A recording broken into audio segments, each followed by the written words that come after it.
Okay, welcome Sure. to Hiker's Dream, and this is Landslide or Val, and I was hiking the PCT with my son in 2014. That's where I got interested in hiking, and I'm starting to promote hikers, hiking, and the environment through this show here with talking to people that are outdoors and, really seeing what really supports us with the nature that we have, the food and the sun and the plants and the trees. These are all things that are supporting us. So today we have Devious Hiker on, and welcome, Dev or Devious. And I'd like to first ask you how you got your trail name. Get that out Thank of you. the way. Actually, so Devious Hiker is what I started with because I didn't know what my trail name was going to be, So I was like, Devious Dev, why not? Eventually, I got the name Gandalf. uh, So, yeah. I got my trail name when. So first of all, I did the first couple hundred miles in SoCal. I got hurt.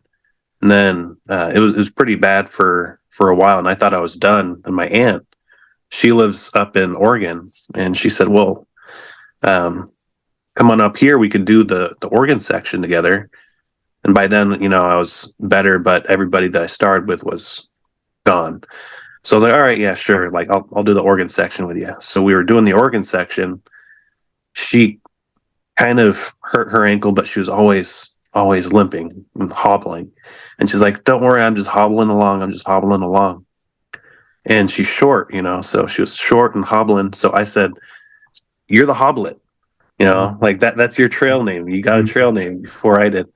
And she laughed and she said, "Well, if I'm the Hoblet, you're Gandalf." Because I was leading her around. So there you go. That's how I got it. Cool. Now this is this year? Yeah, it was last year. It was Last year, mhm. 2022. Yeah, I actually just hit the 1 year mark after finishing the trail because I started in March, but because of my injury and how slow I was the rest of the way, I ended in uh, November 27th. Of 2022. Mm-hmm. Okay. So kind of go back, you started in March of 2022, and then you went how many miles till you got injured? And you went to Oregon? It was within the first 300. So yeah, it was around, what's that pass? Let's see. Uh, Forgetting the name. It was just after Lake Arrowhead. That was like the last real stop that I had. And then I Okay. went past Mount Baden-Powell, and that's around where I got hurt. Okay. That's kind of where I got my trail name, Little Jimmy Campground, where I got another slide. I fell down and all these rocks came tumbling down. And the guy who had seen me before fall, that's where I got my name, Landslide, little Jimmy Campground. So, and then what do you get off trail at Idlewild, or where did you get off It to get to was, Oregon? gosh, what is that pass's name? Um, it was where the McDonald's, that Oh yeah, first yeah, McDonald's. yeah, Yeah, that yeah, Cajon Pass.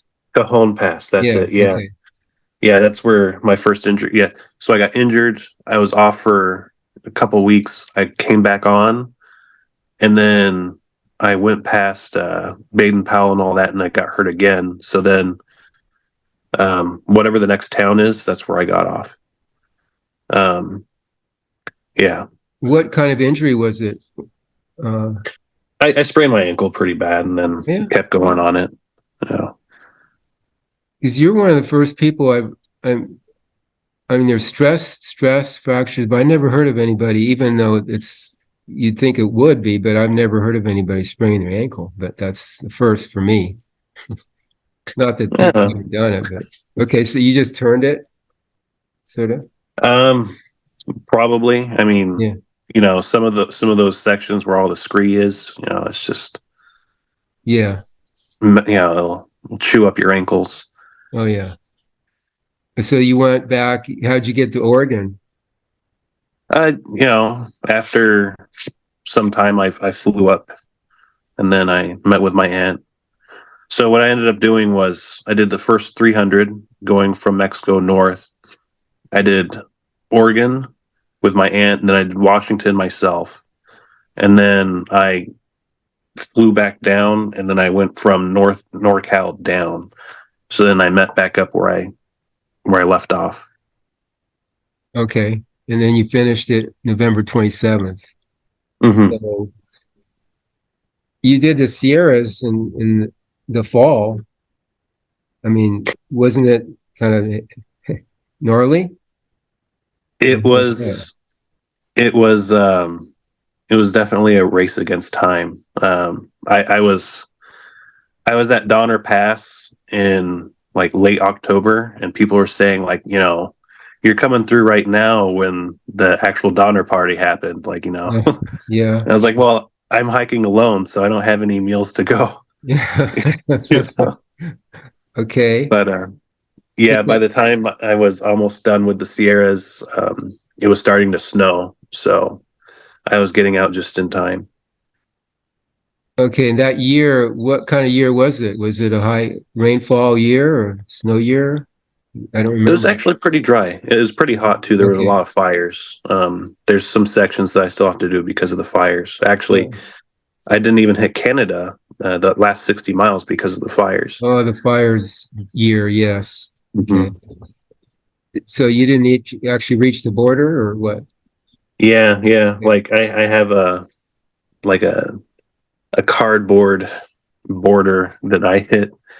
Some hikers made a cardboard, Oh, sign or okay. whatever. That's cool. Terminus. Basically, you did the whole thing. I mean, six Yeah, yeah. miles. I have to do some fire miles, but Okay. So, okay. So now what is your next step and what is your next hike after all that? What did you do this year? this year I'm, just getting back to work and trying to get some money so I can, live again. The economy wasn't as good as I thought it would be, after leaving the trail, but just getting that in order. And then once I have all my ducks in a line, the next trail that I want to do is the CDT. Are you going for the Triple Crown? Yeah, yeah, why not? Okay. Okay. Cool. Cool. Uh, so I always ask people here, the hikers, about what they became more aware of on their hike. Awareness is important in this day and age, in any age, it's about survival and just being aware of what's going on around you, whether it's in the forest or in the snow or in the city. But what did you become more aware of? I'm just curious, through your experiences hiking. I mean, a lot of it is just becoming more aware of yourself and who you are. You start to, a lot of people kind of tend to tell themselves stories that, kind of like lie to themselves. And then, when you go through, the hike and everything, and every day it's just, you're kind of beating yourself down, getting exhausted, and you're kind of, finding out who you really are. You kind of realize, it behooves you not to lie to yourself. Just be honest with yourself. And yeah. You have to, yeah, to survive. I mean, you have to be real with what's going on around you. So it's an introspective kind of time. I mean, you did a lot of hiking alone, it sounds like too, or Yeah, yeah. Through the Sierras, I was alone the entire way. wow. Uh, but I actually did meet up with a trail family at the very end. So my last little stretch south, I had a couple people I was hiking with. So that was nice. Yeah, actually my son had to leave in the northern part of California, and in Tahoe I met a fellow handbrake from Sisters, Oregon, and I hiked the rest of the way with him, and then we stopped in Sisters to visit his family, and then we finished up. So, yeah, otherwise we just hike with groups sometimes, but basically with either my son or with him. And but I hiked alone a lot too, because you don't have the same pace all the time. But so it gave you a lot of time to be introspective. And did you listen to music, or did you listen to nature? Or how did you handle, what were your thoughts along the trail hiking alone? What things went through your awareness? So a lot of the times I tried not to listen to music during the day when hiking. Like in Washington, I do it a lot because going up the steep climbs, I was like, I just have to listen to something to get my heart going. Mm. But a lot of times I wouldn't listen to music until the end of the day when I had my camp set up. So I was listening to nature. I was coming up with my own thoughts, you know. Um, yeah, I mean, a lot of it was just that kind of, self-discovery and discovery about the world around you. You know, there's a lot of thoughts that you kind of just, come up with, you realize things. Yeah, it changed me. It certainly changed me. I mean, I let go of a lot of things after I came back. I even let go of my cottage that I was renting. I said, why am I spending money renting something when I could live outdoors? So basically homeless for a while because I don't know, so used to it, living outdoors for 5 months. Why pay rent? So it changed me in that way. And still to this day, I'm in with a nonprofit environmental group, and we're trying to save the planet, trying to do something to offset what people are doing to the place, and killing it. So, because it does support us, and we should take care of it, like the natives did. So, uh, that's what I'm doing right now. That kind of affected me by hiking, by seeing, what was going on, and then coming back to the city and seeing the difference. It's quite a difference. So, Hmm. uh, are you like, do you have a family, or you just solo?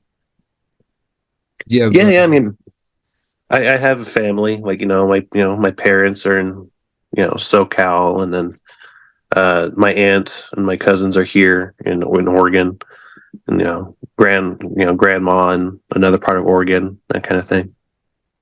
I mean, wife and kids, you didn't go that route?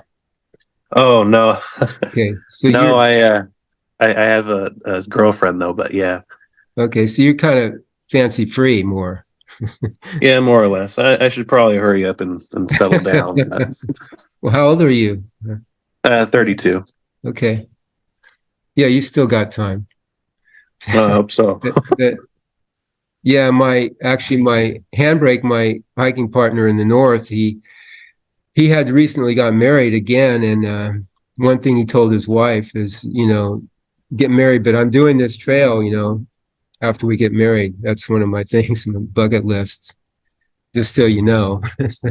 Because sometimes it's hard to get away from the family and responsibilities and, financial, Oh yeah, job, all that. yeah, definitely. You Um, what's your suggestion for other hikers that are just starting up? Do you have any advice for, because there's a lot of things going on with, you get lonely, you get bored, you get injuries, you miss your family back home, your friends, etc., like that. So how did you get through all that, or what kind of advice do you have for hikers starting like a long distance trail? Well, I mean, there's so much stuff that I could say. It, if you're going to do the whole thing, you have to really want it. Just like anything in life that's big, you have to want it. How do you eat an elephant one bite at a time? You're not going to do the whole trail in a day. Mm-hmm. You're going to take sections. And in the beginning, don't try to keep up with everybody else. A lot of people, there's like, there's people that are like doing 20 miles a day off the start. Yeah. And if you've not hiked before, you're maybe lucky if you do 10, and that's fine. There's time. And, there's a whole lot of trail. And if you want to conquer it, there's got to be a whole lot of you. So just a couple things that come to mind. What was your original intent? Was this the first long distance trail you've done, or? Yeah. Before this, I only did one night of a test hike with my gear. So Sounds yeah, like us. We did 5 days and that's it. No experience. Yeah, okay. yeah. You just throw yourself out there. I think that's definitely a hiker mentality. You just kind of do it. But Of course, I was 64 and you were 31 or whatever. you see everybody from all walks of life. That's the Yeah. beautiful part of the trail. Yeah. We actually, they're either younger or older, kind of retired. But then we met this guy who's in his 40s and he said, that's kind of odd to take 5 months off. What do you do for a living? Well, I work, I live in Humboldt and I grow marijuana, so I can take off whenever I want. Yeah. Yeah, I mean, you get some people that are they respond to the fires, forest fires, so they have like a season off a lot of times. So you get those people, you get people that own businesses and stuff, and they're like, yeah, I have money working for me. Everybody has different situations. We met two forest rangers that were retired, and another fellow, and they're professional hikers. Basically, they live off their Social Security, go in town, get that, and come back and live on the trail. It's kind of cool. Yeah. A buddy of mine, he became a truck driver because he said it'll be flexible enough, he'll be able to make money, flexible enough to go back in the hiking season. And, if you want to make it work, you can find a way. Yeah, it reminds me of Scott Williamson. You familiar with him? I don't think so. He's done the PCT, I don't know, number 12 times or something. He's the first one that did flip flop. He went up and then came back again twice. He set a couple records too, speed records, but I don't think he's hiking anymore. But yeah, he used to be a tree pruner or tree company during the season, and he made pretty good money, and then he'd hike the rest of the year. Yeah. So there's different ways you can do it. Yeah. Nice. What kind of work do you do, or can I ask? Yeah. Well, right now I just got my insurance license, so I'm doing State Farm. So basically, you're self-employed in a sense. No, No? I work for an agent, Okay. but yeah. I mean, in the long run, like I probably could do that, but Okay. So the AT coming up, that would be when is that? I mean, the CDT, when is that coming up? I would hope for the year after next. Hopefully I have everything in order to do the year after next. 2025. Mm-hmm. Okay. And how'd your gear go and all that? How'd that come out? Are you happy with Oh, that? oh yeah.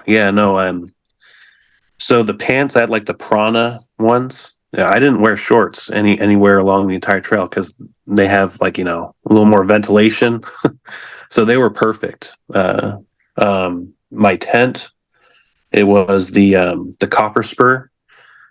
That was by far like my favorite piece of gear. It broke by the end of the trail, but that's a long trail to have something last that long. But yeah, I mean, I I didn't have that problem a lot of people have where they pack too much stuff in the beginning and have to kind of shrug some stuff off. I wasn't carrying any fear with me, but the only thing that I had started with that I replaced because I didn't like it was my filter because I had the it's the really really slow one. It was the Or the mini. Sawyers or what? Yeah, it was the Sawyer Mini. Mm. So I replaced that with the other Sawyer. So I didn't have 6 or 7 groups of people passing me by, after they filtered their water while I'm still filtering. Mm. Uh, no, I mean, um, Yeah, my gear was pretty solid overall. Your diet, you got to change your diet at all, or how's that going to work? Oh man, no, I was almost called Mercury if I hadn't already had the name Gandalf, because I ate tuna packets every single day of the Okay. trail. Yeah. So did Um, I. Tortillas and and tuna and yeah. yeah, yeah. I Uh, mean, I tried different things too. Like peanut butter or Nutella. Those didn't last as long. It's just not as palatable, I guess, for me. But yeah, I kind of did tuna the whole way. if it works, and then town food, what did you do in town? Oh, town, just anything, just Yeah. Yeah. burgers, Yeah. Yeah. I mean, the funny thing though is that you get so hungry, but your stomach kind of shrinks, because you Right. don't eat as much. Right. So it's like the all you can eat buffet sounds like a good idea, but No. you can't Yeah. do it. No, I lost 10 pounds the first 2 weeks. I don't know how your weight, how's your weight during the trail? Well, you had, Yeah, yeah. I went from 230 pounds to 180. okay. Through the by the time I ended the trail. Uh, Ooh, that's huge. yeah, yeah. Yeah. It was my peak weight from year or two after high school. That 180, but and now I'm back to like maybe like two something. Mhm. Too many zeros turns me into a Right. zero. Right. Now you're a writer for the Trek or No, no, I what? actually didn't end up doing that. I just I made the YouTube videos for mainly for myself and my family, just so I could like watch it in the future. And I made friends along the way. Like there were people that found my channel and were super awesome, and very communicative, comments and stuff like that. So I got to, even though I never met people in real life, somehow they found me, and I consider them my friends. So that's the main source of communication with you is your YouTube channel for hikers. Yeah, yeah. I mean, I suppose. Okay. Are you active on it? I mean, I didn't really go there. I didn't notice. Not not lately. I there's still a couple days from some fire miles that I should have uploaded, Hmm. and somebody even asked me about doing some gear suggestions, and I wish I had done that because I just never got around to it. I was too busy trading my hiking boots for khakis. Uh-huh. Uh-huh. Well, we'll have to keep in touch. I mean, when you do, or if you want to come on again, if you have something to share, I'm happy to have you on the show. I interview maybe one or two hikers a week now. I just started this up again because I want to get involved myself. Although we're doing projects here in Mexico, I would like to do maybe the Arizona Trail sometime. My son Hmm. just did that. It's like 600 miles through the Grand Canyon. It sounds like a beauty, real nice. I've heard good things. Yeah, But yeah, if you wanna drop in sometime or keep in touch, I'm glad to have you. And if you want, send me the link to your YouTube channel. We'll put it on this video here. My editor will put it on, or any sure. contact information you want, and also a small bio. If you in the beginning of the show, we just have like a couple sentences. What you're about. We can add that if you provide that in an email with a link to your YouTube channel. We can add that to the video, Sure. to the show. So, okay. So, Gandalf, you're great. Well, Good. thank you. Well, thank you for having me on. I appreciate it. It's been great Yeah. talking with you. And And hopefully we'll get in touch. We'll still both be around in 2025 when you do your CDT, if the world yeah, is still here.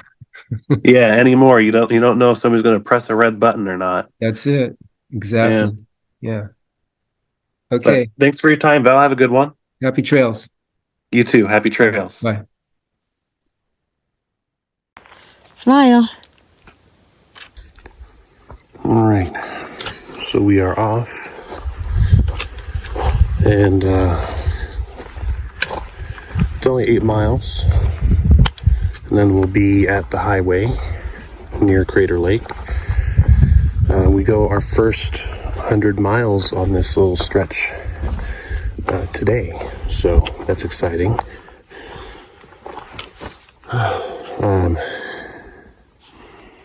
Definitely looking forward to the all-you-can-eat buffet that we heard about. 3 miles to water. Well, I think we know what we want to do with our 3 miles. Potatoes. Potatoes. Oh, be very quiet. Something might be sleeping inside of that.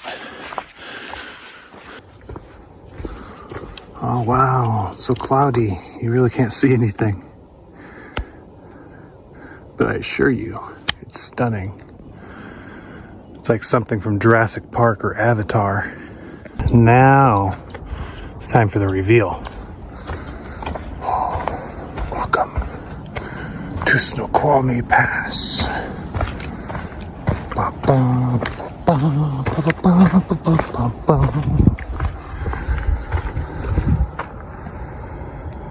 Yeah, that looks pretty nice. I'm not gonna like it when I have to go up it, but it looks pretty nice now.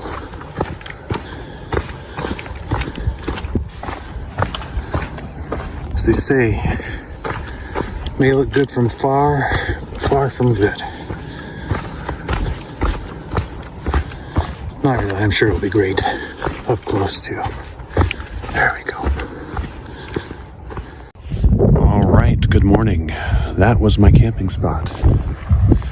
It was pretty well protected from the wind. You know, I heard it all night, but I blew around a little. Oh, look at this one. Somebody built a heck of a wind shelter in here. Look at this, it's like a little room. It's like a hut. It's a Joshua Tree hut. That's pretty neat.